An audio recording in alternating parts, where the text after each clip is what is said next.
O Marechal Deodoro da Fonseca proclamou a República em 1889. O general Eurico Gaspar Dutra foi presidente do Brasil após a ditadura de Getúlio Vargas e durante seu mandato foi promulgada uma das melhores constituições que o Brasil já teve. O general Henrique Teixeira Lott garantiu com sua autoridade pessoal a posse de Juscelino Kubitschek em 1956. Em 64, os militares assumiram o poder, atendendo ao clamor popular para evitar que uma ditadura comunista se instalasse no país. Durante o governo do general Emílio Garrastazu Médici, o vertiginoso progresso econômico do Brasil passou a ser chamado de milagre brasileiro. Até 1964, os militares brasileiros tinham voz ativa na política e na sociedade nacional. Entre 64 e 85, comandaram o país. O Brasil era então um país mais sério, mais respeitado, mais patriota e mais progressista. Da mesma forma que ocuparam o poder em 64, os militares o entregaram em 1985, atendendo aos pedidos do povo e sem derramamento de sangue.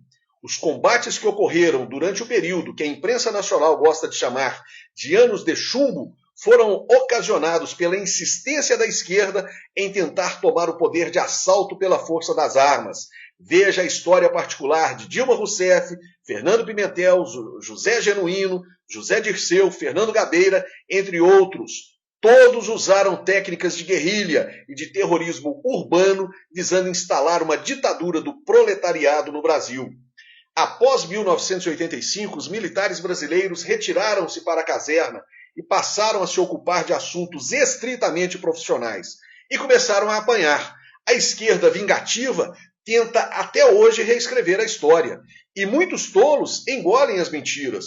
Por força legal, os militares são proibidos de se manifestarem, até para defenderem sua própria honra. Quando fazem, são exonerados. É só ver os exemplos recentes dos generais Hamilton Mourão Filho e José Carlos Dinardi, exonerados pela presidente Dilma. Durante os 30 anos de silêncio compulsório dos militares brasileiros, o país virou de cabeça para baixo. A corrupção atingiu níveis jamais imaginados. A principal estatal brasileira foi loteada e rapinada por maus políticos. A família sofre contínuos ataques. A imoralidade tornou-se a ordem do dia. Programas sociais substituíram um saco de cimento na conquista ilegal de votos. A inflação voltou, o desemprego subiu e o Brasil vive uma profunda recessão. E chegou agora o impeachment. Cunha sabe que cairá, mas resolveu levar Dilma consigo. No processo, trocam acusações e mostram com clareza o baixíssimo nível das pessoas que hoje detêm o poder em Brasília. Alguns mais castos, por ignorância ou por conveniência, criticam a iniciativa de Cunha. Ele não teria moral para iniciar o impeachment. E qual moral Dilma teria para continuar à testa do governo? Seria a moral dos votos conquistados com estelionato eleitoral e com a suspeita de fraude nas urnas eletrônicas? Ou a moral da corrupção na Petrobras que ela comandou? Ou a moral dos seus companheiros de Partido dos Trabalhadores, cuja cúpula ou está presa ou está sob fortíssima suspeita? O ditado antigo vale: diga-me com quem andas e eu te direi quem és. É de se perguntar então, o silêncio compulsório dos militares fez algum bem ao Brasil?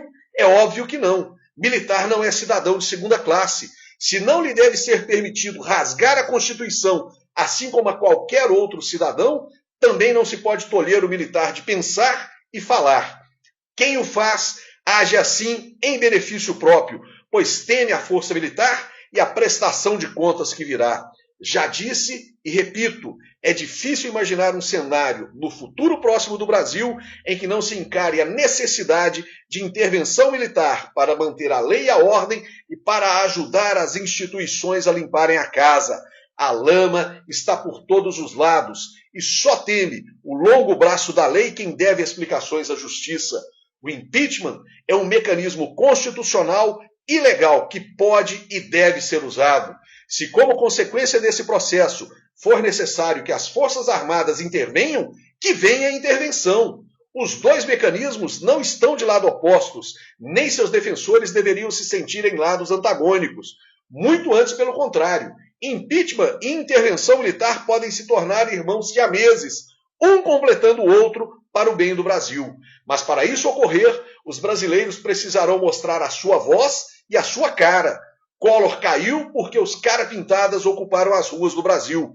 Está chegando o momento de fazer pressão, de mostrar que o Brasil de hoje não é o Brasil que queremos, que não concordamos com a corrupção, a imoralidade e a falta de ética. Está chegando a hora de levar o lema da nossa bandeira para as ruas.